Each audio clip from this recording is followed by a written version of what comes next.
Welcome to Nasdaq TradeTalks, where we meet with the top thought leaders and strategists in emerging technologies, digital assets, a regulatory landscape, and capital markets. I'm your host, Jill Malandrino, and joining me on the desk at the Nasdaq Market site is Johan Sandblom, president of Lime Trading, Brandon Mullvihill, co-founder and CEO of Crossover Markets, and Tony Acuna-Rohter, CEO of EDX Markets. We're here to discuss why latency and execution quality are interrelated aspects of market structure and how market participants can enhance their trading outcomes and contribute to a more efficient and transparent market environment. It is great to have everyone with us, certainly being tested in terms of the efficiency of the markets this week. Let's start with you, Johan, first. Tell us about Lime Trading, where you sit within the infrastructure ecosystem. Yeah, sure. So Lime Trading we provide direct market access to all the US equity exchanges, number of dark pools, ATSs, and also a bunch of other venues. We offer co-location services where you can actually put your server inside one of the data centers sitting right next to the matching engine of the exchange. We offer smart order routers, benchmark algos, market data. So basically a non-stop shop when it comes to equity and equity options access. Yeah, and Brandon, welcome back to the show, of course. Remind us, Crossover Markets. Certainly, thank you for having me again. So Crossover Markets, we are a digital asset trading venue. We're specifically focused on spot cryptocurrency trading.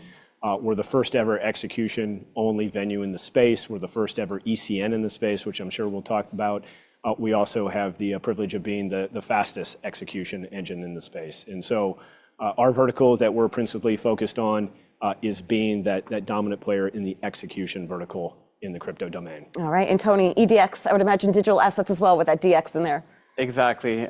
So we are a US-based institutional-only cryptocurrency exchange and clearinghouse. We're backed by some of the largest, best names in traditional finance, so Citadel, Virtu, Fidelity, for example. And so what we do differently is similar to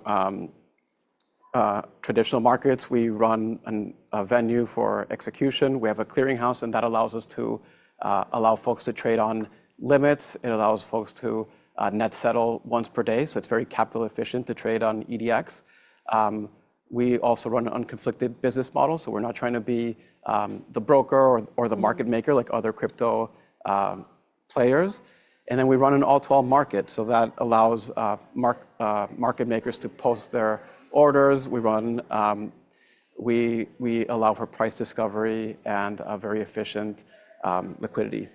Yeah, so it's interesting. We have, traditional and, decentralized finance at the same table here. So I'm curious to learn about some of the nuances, but let's understand, Johan, the trading landscape today. Yeah. How has it evolved to where we are now? And again, really testing those limits this week. Absolutely, yeah, we're definitely testing it. I think that the market structure for the US equity and the US equity options market is very complex. There's a lot of different venues, ATSs, dark pools. So what we're doing at Lime, we provide services and tools for clients to either choose themselves where to route if they have that knowledge, or we help them find venues where we think the liquidity is. So it's one of those things that we help educate the clients. We have two different type of target group. One is what I call sophisticated, automated type of clients. They know everything there is to know about market structure in general, and they are very well educated there.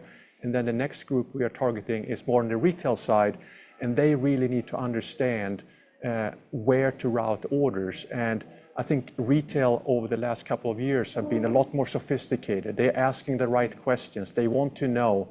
And our role as an agency-only broker, we want to provide tools and services for them to have access and the same experience that maybe these more sophisticated firms are leveraging. So Brandon, let's weigh in on this from the crypto side, because you have a TradFi background as well, and I'm hearing a lot of the same terminology. What are some of the similarities? What are some of the practices that you brought over to the crypto space? Sure. Well, I think, Johan from the equity space, and also I'm ex-FX guys. I think folks in the FX space can play Nostradamus to some degree. I think the market structure is far more advanced, obviously, in those marketplaces. And we fundamentally believe that what's happening with institutional crypto is it's moving in a direction of market structure that we see in the TradFi world. So for example, in the TradFi world, if you look at FX, there's a separation of duties. You have custodians, you have clearers and prime brokers, and you have execution venues. Historically in crypto, which was born out of the retail space, these crypto exchanges are really brokers at heart. And what it means is they've taken all three of those services, bundled them as a means to control the customer captive.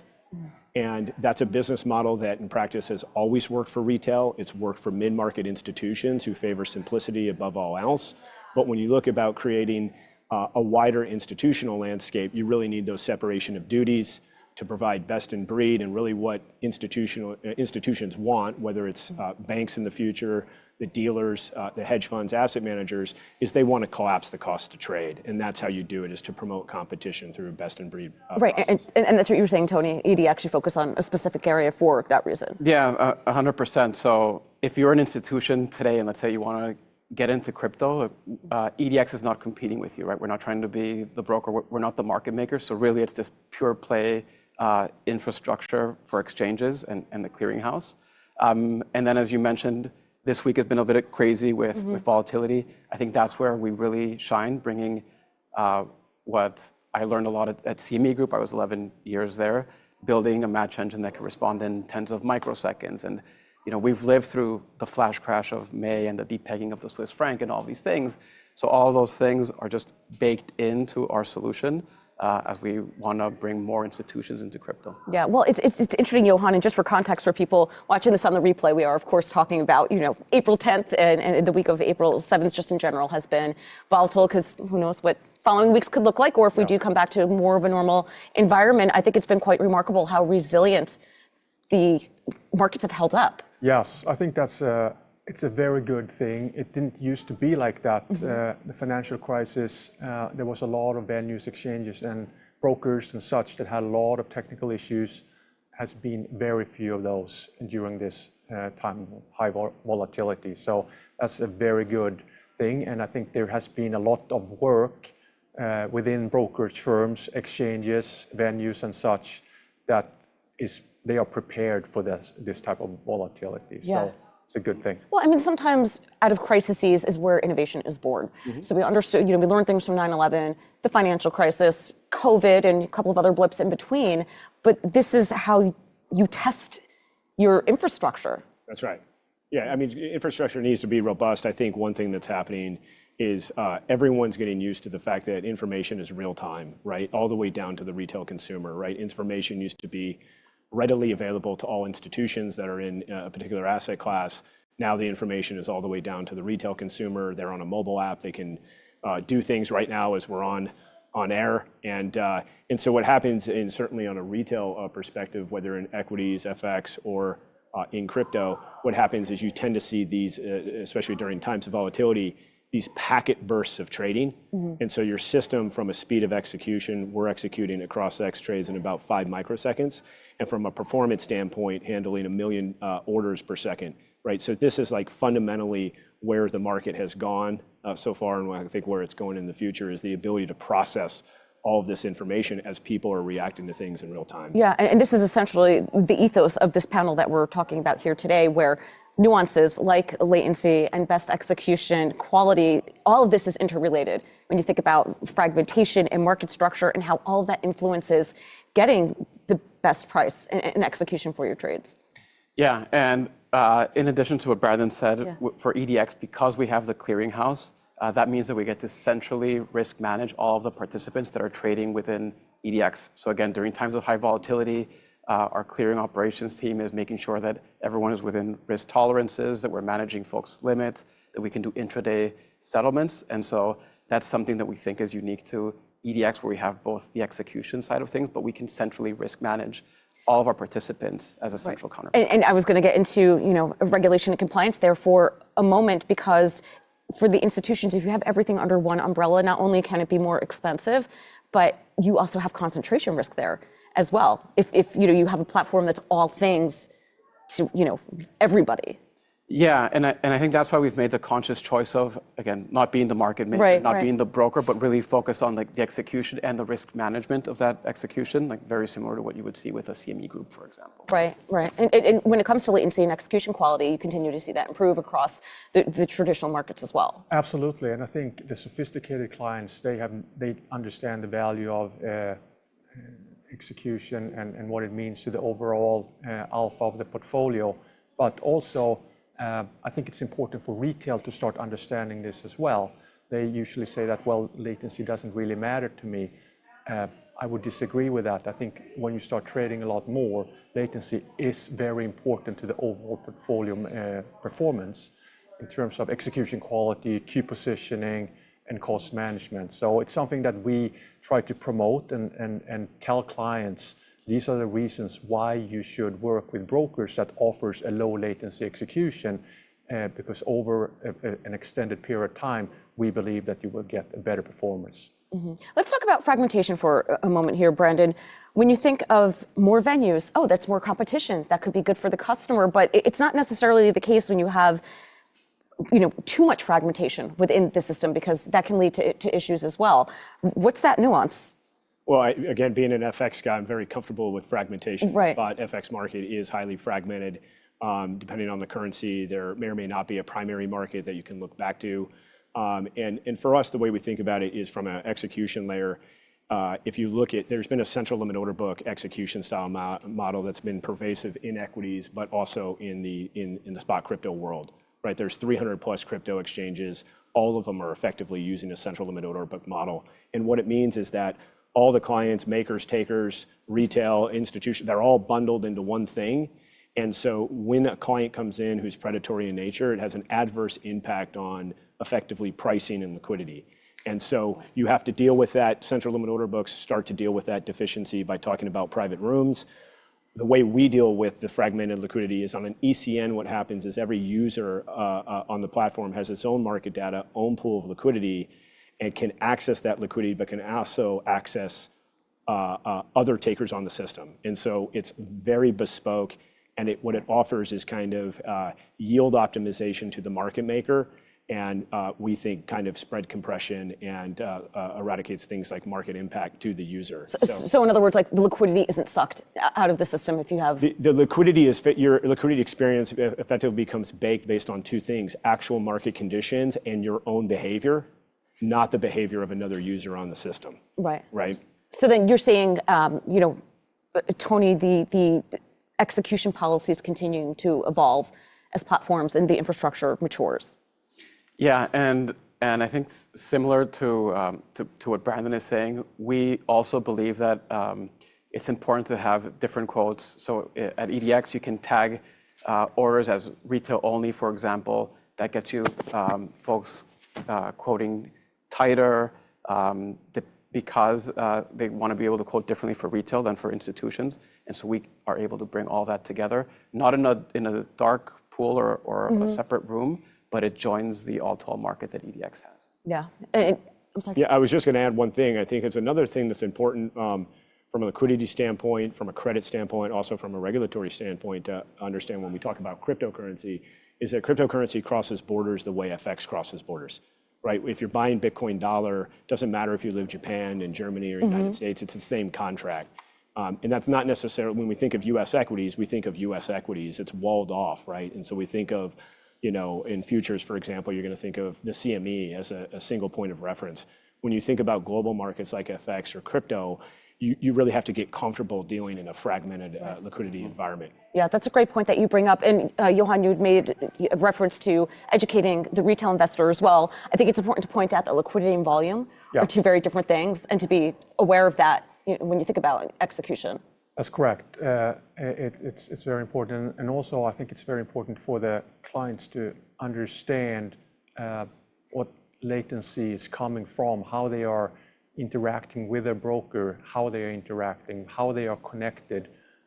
For example, someone who's sitting in Europe and trading the US markets, how are they connecting to the US broker? If they're connecting from Europe to here, it's going to take the order a long time to get from. What's a long time though? A few seconds? Yeah, hundreds of milliseconds. I mean, as a retail investor, hundreds of milliseconds, but that is it's a small number, but in trading, it means a lot. Right. And that's where again latency matters, right? Because if I'm sitting over here with my server and you're sitting over in Europe, I'm gonna beat you every single time if we're doing the same thing. So you need to understand how long it takes for the order to get from your server to the broker, and then you also have to understand how quickly the broker can process that order and then out to the market. So there's a few different layers that needs to be understood. So when you think about outlook in the space, is that the next area that's prime for innovation? I think so. I mean, exchanges have had co-location offerings to sophisticated traders for a number of years. But again, I think the retail community is starting to understand that in order for them to compete with the big firms, they also need to be in a better location than maybe they are right now. So they're starting again to ask a lot of these type of questions, which we are very happy about, because we have a great product that helps them take advantage of a low latency trading solution. So going back to the global ethos of digital assets, that shouldn't be an issue then, location, if I understand it correctly, as much. Well, no, I mean, it's certainly, location is still a concern for sure. Right. I mean, Johan specifically, I think, if I'm hearing this right, is really like concentrating on retail day traders as opposed to buy and hold traders, which are kind of prevalent in the crypto space. Speed of execution is really important, really indirectly, because it is a way to collapse spread. In terms of like where things are going, kind of across asset class, in my opinion, is one of the reasons we started Crossover was to bring expertise from a trading perspective into digital assets and spot crypto, but at the same time, build a platform that's 24/7, because one thing we keep hearing from folks in the equity space is they want to mature their platforms to be 24/7, right?